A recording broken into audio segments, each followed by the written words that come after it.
Você vai ver agora as principais notícias que estão em pauta na saúde. Um levantamento do Datafolha mostra que 1 em cada 4 mulheres sofreu algum tipo de agressão no Brasil no ano passado. No mês das mulheres, o Ministério da Saúde divulga um estudo sobre doenças crônicas não transmissíveis. O público feminino apresentou redução na prevalência dessas enfermidades. A que se deve essa redução?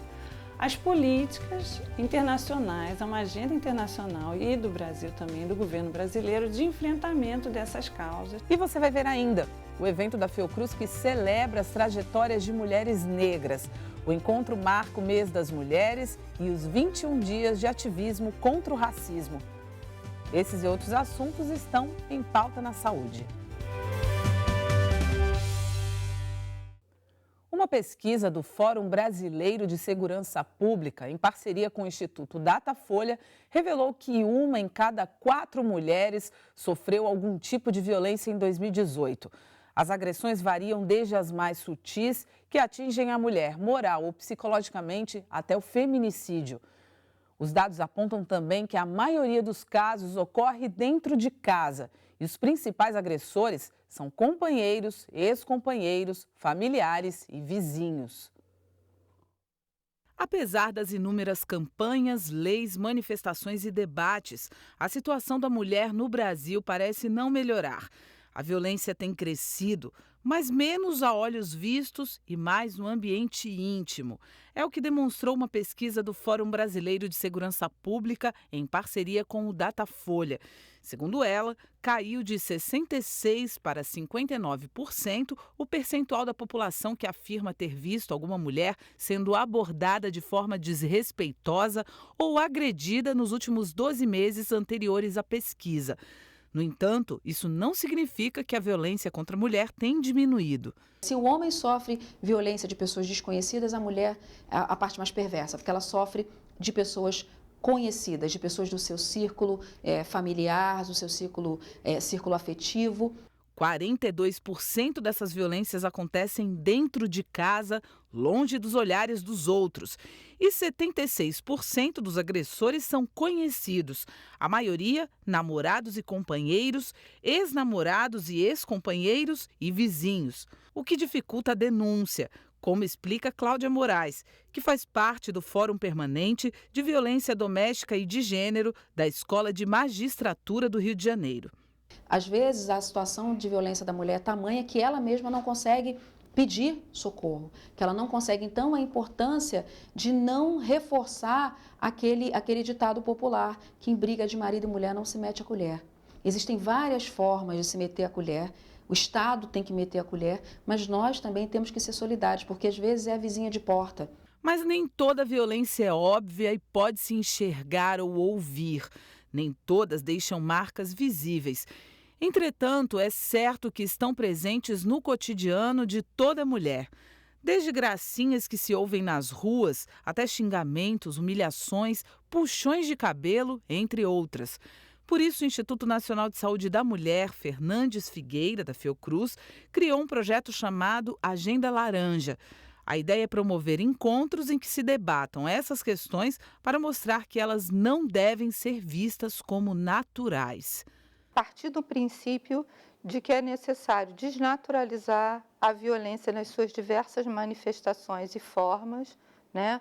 Problematizar práticas cotidianas que estão presentes nas vidas privadas e também nas práticas de atendimento, de assistência, né?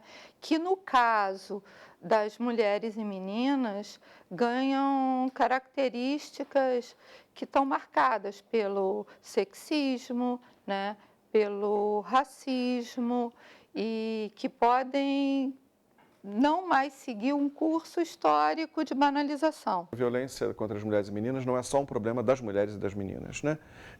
Eu que tenho uma trajetória de trabalho com homens e com masculinidade, sempre digo, né? Se os homens são parte do problema, eles precisam ser considerados como parte da solução desse problema. Então, é envolver a sociedade de maneira geral, não somente a atenção, obviamente, às mulheres e meninas, mas como isso se reflete numa dinâmica muito maior que envolve todos e todas. Agora, uma notícia boa. As mulheres estão morrendo menos de doenças cardíacas como AVC e infarto. Foi o que apontou um estudo divulgado pelo Ministério da Saúde para marcar o mês das mulheres. A redução foi observada entre os anos de 2010 e 2016, quando o país investiu em um plano de ações estratégicas para o enfrentamento das doenças crônicas não transmissíveis. As mortes por AVC e doenças cardíacas isquêmicas, como o infarto, caíram entre as mulheres. Segundo o estudo Saúde Brasil, do Ministério da Saúde, entre 2010 e 2016, as mortes por AVC tiveram redução de 11% e as por doenças cardíacas isquêmicas caíram 6,2%. A queda foi observada entre mulheres dos 30 aos 69 anos. A que se deve essa redução? As políticas internacionais, uma agenda internacional e do Brasil também, do governo brasileiro, de enfrentamento dessas causas, que é focado, que tem 3 vertentes principais: prevenção de fatores de risco, ações integrais voltadas de modo importante para a prevenção e controle do diabetes e da hipertensão e também assistência adequada. O Plano de Ações Estratégicas para o Enfrentamento das Doenças Crônicas Não Transmissíveis começou a ser desenvolvido no Brasil em 2011. O principal foco foi a expansão da atenção básica, já que é através dela que a saúde pública consegue resolver até 80% dos principais problemas de saúde da população. O controle do tabagismo, um dos principais fatores de risco para doenças crônicas não transmissíveis, é associado a essa redução da mortalidade, que, segundo um artigo publicado no Lancet e citado pela pesquisadora Valesca Carvalho, começou de fato a partir de 1997, depois do governo endurecer a regulação da indústria do tabaco. O plano estratégico, ele foi muito fortalecido no Brasil, o plano estratégico de enfrentamento das doenças crônicas, em 2008 e depois em 2011.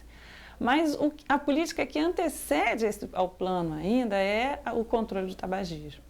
Apesar da queda, o AVC e as doenças cardíacas isquêmicas continuam sendo as que mais matam a população feminina e estão entre as 5 doenças com maior taxa de óbitos entre as mulheres. Também compõem essa lista o Alzheimer, as infecções respiratórias e o diabetes. Para Valesca, é importante que o país fique atento a uma possível reversão destes resultados a partir de 2016, quando começaram a ser cortados investimentos na saúde. O contingenciamento do investimento na saúde, ele vai ter repercussões, ele pode ter repercussões muito sérias e já tem, né? Assim, foi muito alardeado como uma questão fundamental, importante na política pública, o aumento da mortalidade infantil. O que isso representa? Que as políticas, né, de prevenção e de expansão da atenção básica estão sendo enfraquecidas. E é importante que a gente fortaleça, que o governo mantenha uma política que foi do maior êxito. Quer dizer, o Brasil é um país que é referência mundial nessas políticas da expansão da atenção básica e do controle do tabagismo e de fatores de risco de doenças crônicas. Como parte das celebrações pelo Mês das Mulheres, a Fiocruz promoveu a 3ª edição do evento Trajetórias Negras. O encontro mostrou a história de mulheres negras que fazem parte da instituição e provocou um debate sobre como essas histórias são impactadas pelo racismo institucional. Elas são 25,3% da população feminina brasileira, ou seja, representam pouco mais de 1/4 da população. Mesmo assim, elas não são maioria nos espaços de poder ou de privilégio econômico e social. Poderíamos dizer que o problema é que todas as mulheres têm dificuldade de estarem nesses espaços, mas a verdade é que para mulheres negras é ainda mais difícil. Que são que mais sofrem, por exemplo, com relação à violência obstétrica, com relação à questão da mortalidade materna. São as mulheres, na sua grande maioria, chefe de famílias, né?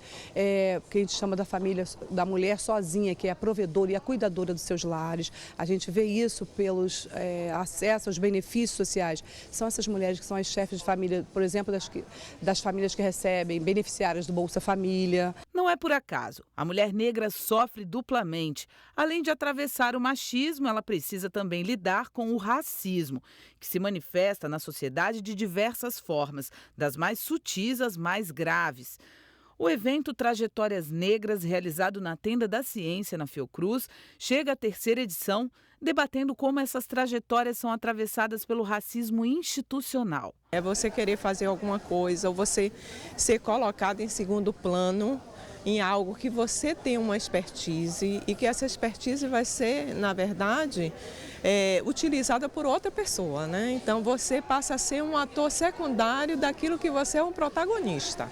O evento marca o mês das mulheres na Fiocruz e faz parte de uma das atividades pelos 21 dias de ativismo contra o racismo. Uma alusão ao dia 21 de março de 1960, quando 20 mil negros na África do Sul protestaram contra o regime do apartheid, uma política de segregação que estabelecia onde negros e negras poderiam transitar pelas cidades. Hoje, apesar do trânsito livre, a invisibilidade ainda é queixa comum. No meio acadêmico e científico, especialmente. Começa pela dificuldade de acesso a uma boa educação básica e, para quem consegue avançar, continua durante o decorrer da trajetória. Em 2018, apenas 10,4% das mulheres negras entre 25 e 44 anos concluíram o ensino superior. E o percentual de mulheres pretas e pardas, doutoras e professoras de programa de pós-graduação é inferior a 3%. Em 2015, apenas 7% das bolsas de produtividade foram destinadas a mulheres negras. Na avaliação de Zélia Profeta, uma das convidadas do encontro, este evento é uma oportunidade para dar visibilidade às trajetórias que conseguiram superar essas dificuldades e estimular outras mulheres negras através do exemplo. Eu acho que a gente pode mudar situações, né, mudar a cultura na medida em que a gente tem atitudes como essas, né, que dão visibilidade, que trazem a questão para o centro do debate, que promove programas, projetos para mudar a situação. Por isso que eu acho que é muito importante. E assim a gente encerra o programa de hoje. Na próxima edição, você já sabe, a gente volta com outros assuntos que estão em pauta na saúde. Até lá!